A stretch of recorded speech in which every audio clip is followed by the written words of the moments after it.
네, 설교를 시작하기 전에 어제 설교했던 것 중에 정정해야 될 게 있어서 이야기를 드리는데요. 어제 제가 설교하다가 마지막 부분에 있어서 요시야 왕이랑 요아스 왕이랑 섞어서 이야기를 드렸어요. 그래서 제 머릿속에서 이게 성전에서 말씀을 발견하고 말씀과 함께 했던 두 사람들이 좀 믹싱돼 가지고 잘못 이야기 드렸습니다.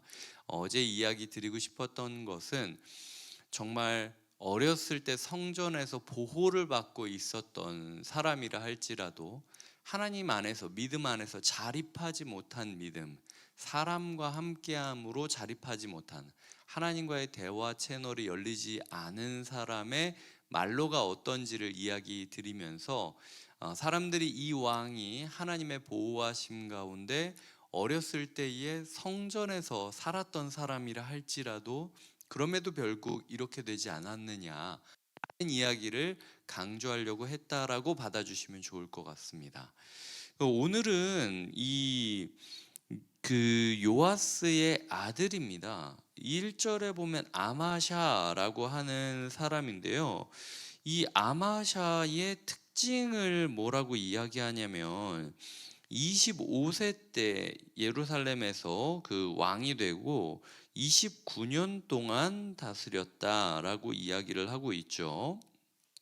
아버지가 정치적인 목적으로 뭐 여러 가지를 하다가 반란으로 인하여 죽게 되잖아요. 근데 그 반란으로 인하여 죽은 상태에서 이제 지내다가 이제 왕이 된 거죠.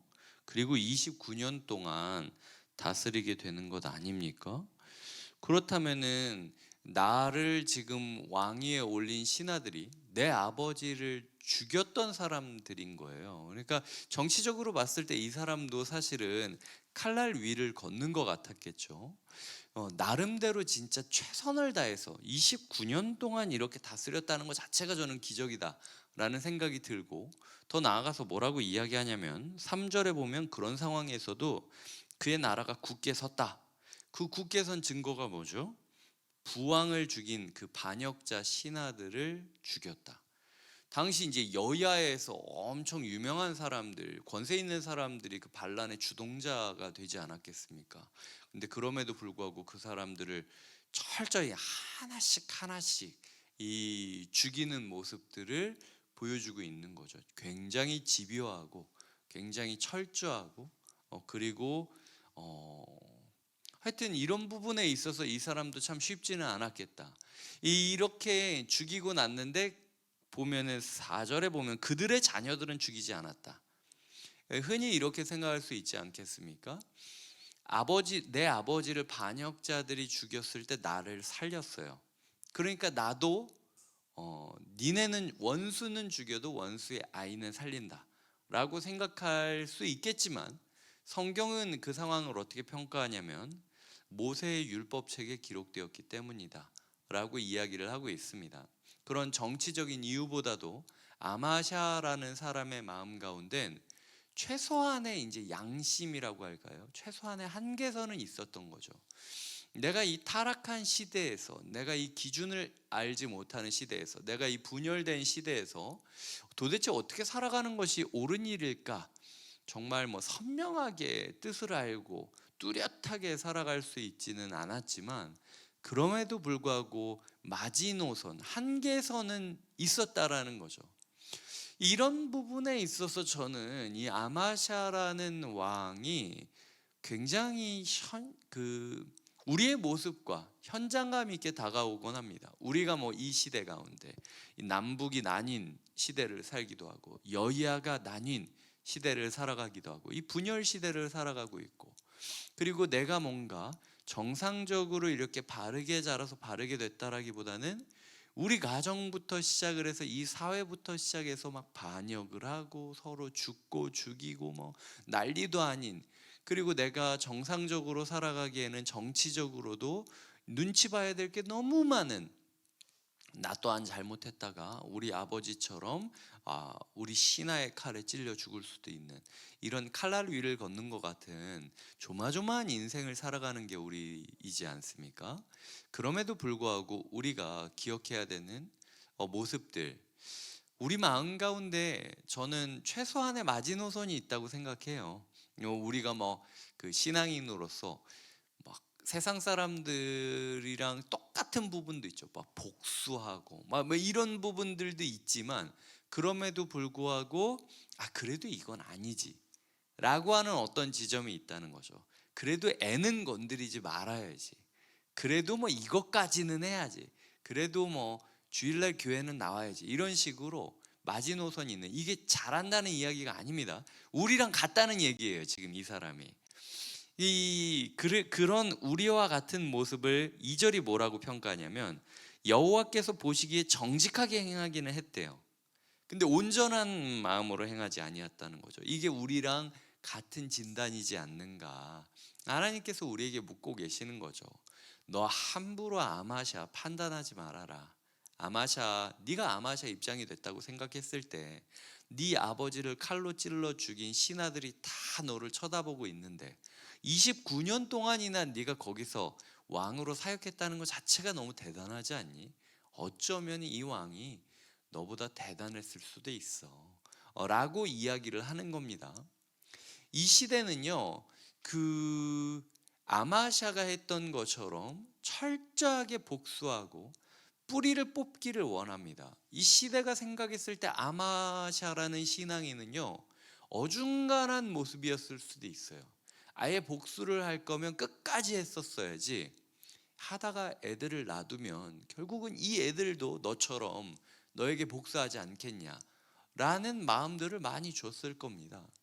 그래서 이 사람 마음 가운데는 신앙적으로도 온전하지 않고, 그렇다고 뭐 진짜 아합처럼 완전히 막 나가지도 않고, 이도저도 아닌 상태에서 이 여러 선택들을 내려야 되는 우리와 같은 모습을 가지고 있는 거죠. 아마샤와 에돔이 전쟁했다라고 이야기를 5절부터 그리고 있는데요, 아마샤가 이 이스라엘 나라에서 은 100달란트로 용사 10만 명을 용병으로 고용하게 됩니다. 그래서 이 10만 명 용병으로 고용했는데, 하필이면 그때 7절에 보면 어떤 하나님의 사람이 나타나는 거죠. 아니, 하나님이 아마샤에게 하지 말라고 할 거면 일 벌리기 전에 나와서 얘기해 주셔야 되는 거 아닙니까? 꼭 이렇게 일을 벌리고 났을 때 그럼 물어보잖아요. 9절에 100달란트나 줬는데 이거 어떻게 해요? 이미 벌써 계약했는데? 라고 이야기하니까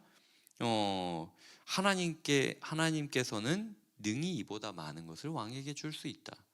이 어떤 하나님의 사람이라는 것은요, 유명한 목사도 아니었다는 거예요. 진짜 뭐 어디 뭐 뜨내기 목사 갑자기 뭐 찾아온, 얘가 뭐야? 라고 느껴지는 하나님의 사람이 나타나서 이야기를 하는데, 또 이게 차분하게 따뜻하게 이야기해 주는 것도 아니에요. 8절을 보시면은 왕이 만일 가시거든 힘써 싸우소서. 이게 뭐냐면요, 나는 분명히 얘기했습니다, 가지 말라고. 한번 갈 거면은 열심히 싸워 보십시오. 완전 진탕 당할 겁니다. 이 얘기하고 비아냥거리는 거예요. 무명의 선지자가 타이밍도 다 일 저지르고 나서 나타난 다음에 완전히 비아냥거리면서 싸울 테면 싸워봐라.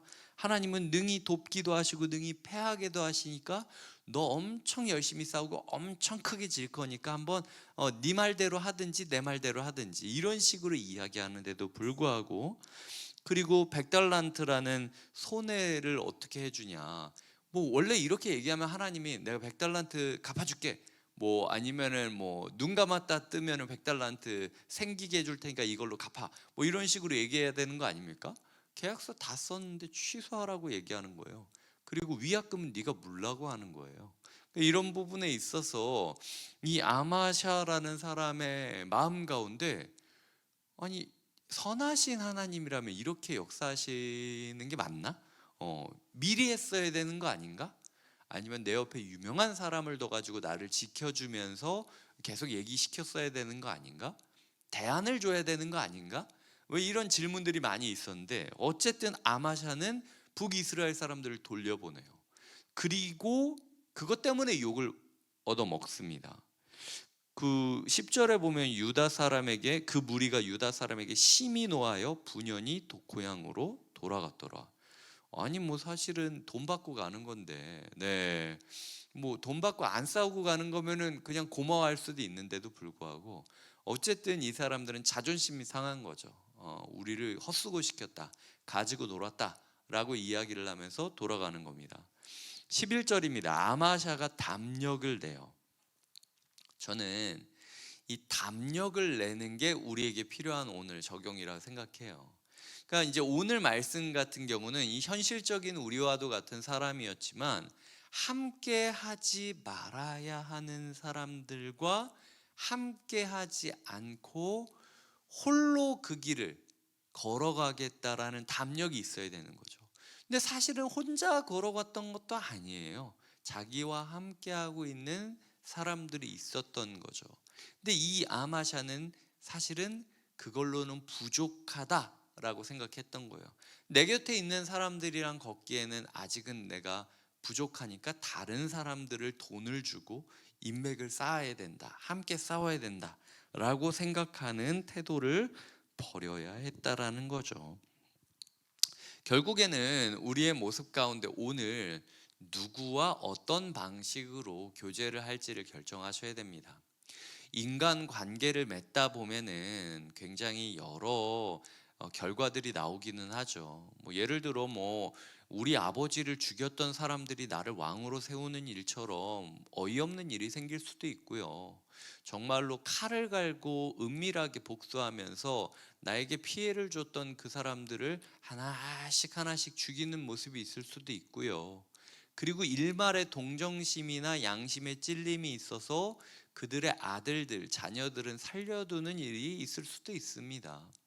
인간과 인간 사이의 관계에 있어서 누구를 죽고 죽이고 역전되고 또 남겨지고 뭐 이런 여러 가지 복수와 은원의 이 고리, 한편으로는 또 은 100달란트를 주고 사람들을 고용하는 거래의 고리, 이 은원과 거래의 연속성 가운데 우리가 적어도 담력을 내는 게 필요하다라는 거죠. 하나님의 말씀을 따라 타이밍이 늦게 주어졌다 할지라도 그럼에도 불구하고 100달란트의 은을 포기할 각오로 나아간다면 하나님께서 이보다 많은 것을 우리에게 주신다라는 고백을 할 수 있게 될 것이다. 그래서 너무 내가 인위적으로 사람들을 많이 내 곁에 두려고 하기보다는 그냥 주님께서 함께 하신 사람들과 함께 건강한 관계를 맺으며 살아가는 것이 필요하다라는 것이 오늘 주님께서 우리에게 주시는 교훈이라는 것입니다. 너무 인간관계의 폭을 넓히려고 애를 쓰고 짐 빼지 마시고 지금이라도 뭐 함께 해야 될 사람들과 영적인 전투의 장을 향해 걸어가시길 주님의 이름으로 축복드립니다. 기도하시겠습니다. 하나님 아버지 감사합니다. 우리가 어떻게 아마샤라는 사람을 함부로 평가할 수 있겠습니까? 이런 정치적인 혼란 속에서도 29년 동안이나 사역했다라고 하는 것 자체가 놀랍게 느껴집니다. 하지만 이 왕이 정직하게 행하기는 했지만 온전하지는 않았다는 평가가 우리의 마음을 찔립니다. 우리가 진짜 뭐 흠 없이 살아보고 싶지만 부족함이 느껴지는 것이 사실입니다. 주님, 우리가 지금이라도 담력을 내어서 함께 해야 할 사람들과 함께 하는데 우리의 에너지를 쏟게 하여 주시옵소서. 우리에게 우리가 받은 손해보다 더 귀한 것을 주실 예수님의 이름으로 기도드립니다. 아멘.